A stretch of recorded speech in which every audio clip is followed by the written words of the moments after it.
Welcome back to the Gardening with Joy and Holly radio show. It's our 200th episode over the course of 6 years. Happy that we have achieved this goal, and hopefully there's many more years to come, as well as Simple Grow. Simple Grow is a product in which you can put and feed around your plants or grow plants in. It's 100% worm castings. Are you worrying about your plant growth? Provide your plants with what they need to grow their potential. Simple Grow offers 100% organic worm castings at simplegrow.com. Unlike other worm casting products, when you order from Simple Grow, you're getting 100% organic worm castings, not filler plus castings. You can promote your ideal soil structure and aeration with Simple Grow all-natural odor-free worm castings. There is only one ingredient, worm castings. No chemicals or additives will seep into your food. It doesn't smell like other fertilizers for indoor and outdoor use. By the bag, bundle, or truckload. Check out what Simple Grow 100% worm castings can do for your plant and order today at simplegrow.com. Yes, sir. Yes, ma'am. And yes, gardener, you can get your plants happy and healthy and get them growing better with Simple Grow from simplegrow.com. Well, Holly, let's go to the Proclamation Hotline, brought to you by Proclamation Goods, and bring in our guests for this week. Allison, Levy, and Scott Serrano are the co-founders and directors of the Hortus Arboretum and Botanical Gardens in Hudson Valley, New York. They also are authors of a new book, Hold Hardy Fruits and Nuts. Welcome to the program. Thank you for having us. Yes, thank you for inviting us on the show. Well, we are excited to have you on. We're going to learn some things here. I'll start with you, Allison. How did you go from a hobby garden to a botanical garden and a nursery? How did that transition happen?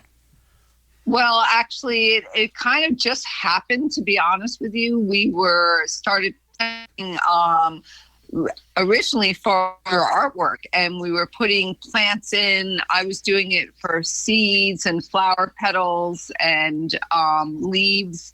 Scott was interested in entomology and was attracting certain insects. And there was a point in time that I realized that we were putting in the same plant just in different areas of our property. And that was one of the moments where we realized that perhaps we should be planting a little bit more diversely and have multiple cultivars of several different types of species. And that was the point where we just started organizing and being really thoughtful about the plants that we were getting. So technically we're a level 2 arboretum, which means that we keep pretty good records about the woody taxa that we have in the gardens. Although we're not per se a nursery, we always have plants that we're propagating, and that's partially for those plants help the nonprofit garden and help us keep things maintained and have a small staff. Well, I guess what I would say is, and you can correct me, some of the best destinations are journeys that you didn't know you were going in that direction. Exactly. It's that one step forward and then, oh, look what we have here. Right. So yes, you said that very well, Joey.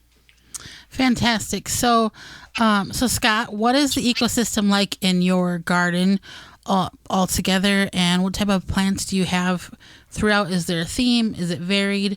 Tell us more about it. Our general surrounding is that we're in a hardwood mixed deciduous forest about 2 hours north of New York State, Zone 6. New York City. And we basically carved a garden in the middle of that. So we've tried to plant as much diversity as we can. Originally, it was fruit trees from all over the world, but then it became magnolia trees and viburnums and buckeye trees, and it just kind of exploded. It's sort of like I always say it's a hobby that went out of control, basically. And I don't know, we put in, maybe close to 10,000 plants, something like that. Everything from small things, to perennials, to bushes, shrubs, trees. So yeah, diversity. And we have collections throughout the garden. So we'll have, as Scott had just mentioned, a magnolia collection where in that genus we'll have maybe 25 different species. And we have a hardy cactus area, wildflower area. And then we have an area of China, cold hardy plants from China. Then we have a Japanese area, a Japanese shade garden, and then we have a couple different native plant areas that focus on different aspects of native wild plants. So diversity. Whenever you guys decide to go with it, you decide to go full bore and 100% and do it right. Yep. Yes. Yeah. So, Allison, your new book, Cold Hardy Fruit and Nut. Tell us about it and something that our listeners may be inquired about to pick up a copy, because I think a lot of people don't realize that fruit trees, they just think fruit is like a southern thing, and people in the north miss out on that, but that's very incorrect. Yeah, no, you're right.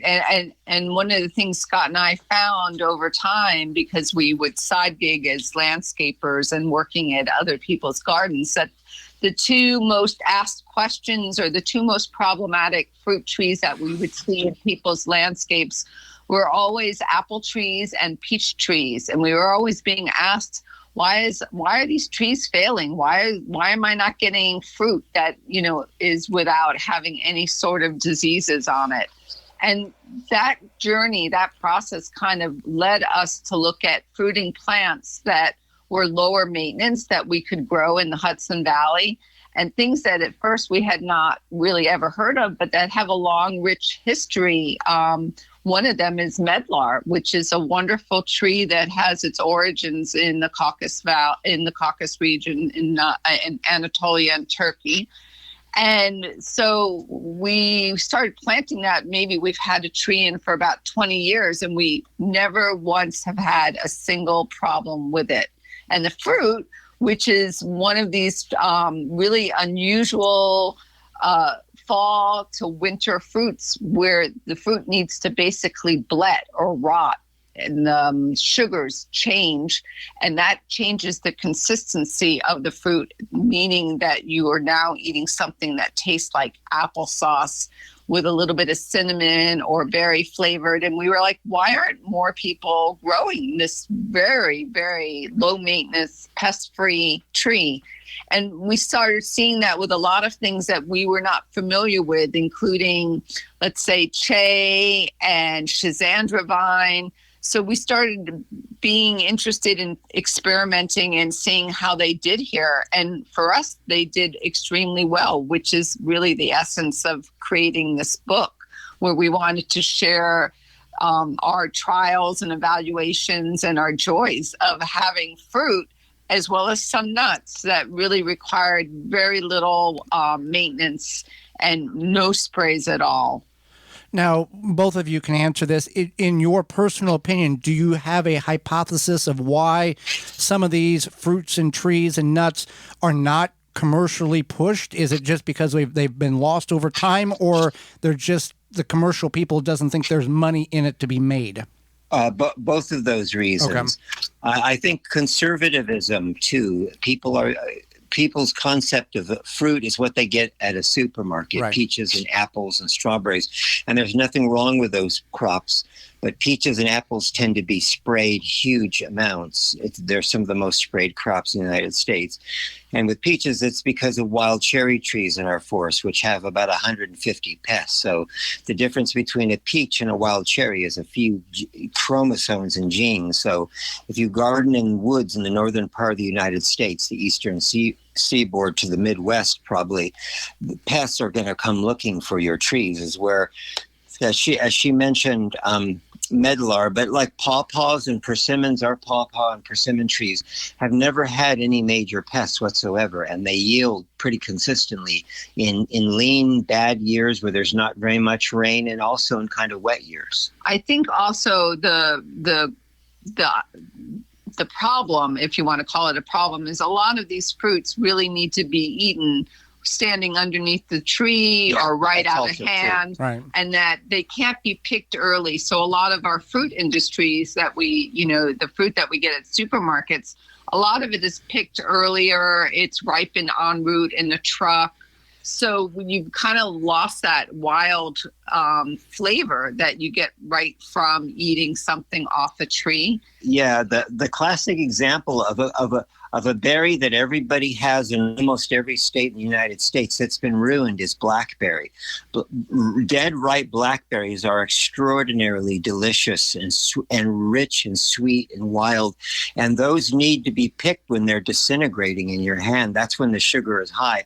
And you cannot do that in a supermarket. So blackberries are picked underripe and sent to supermarkets. So we've had people try some of our blackberries who've only tasted them out of supermarkets and think they are flavorless, kind of plastic tasting stuff with no flavor. And when you have a dead ripe blackberry, it's quite extraordinary. Something as simple as that can be incredibly delicious. We, as Americans, we have a false palate of what things we think taste like.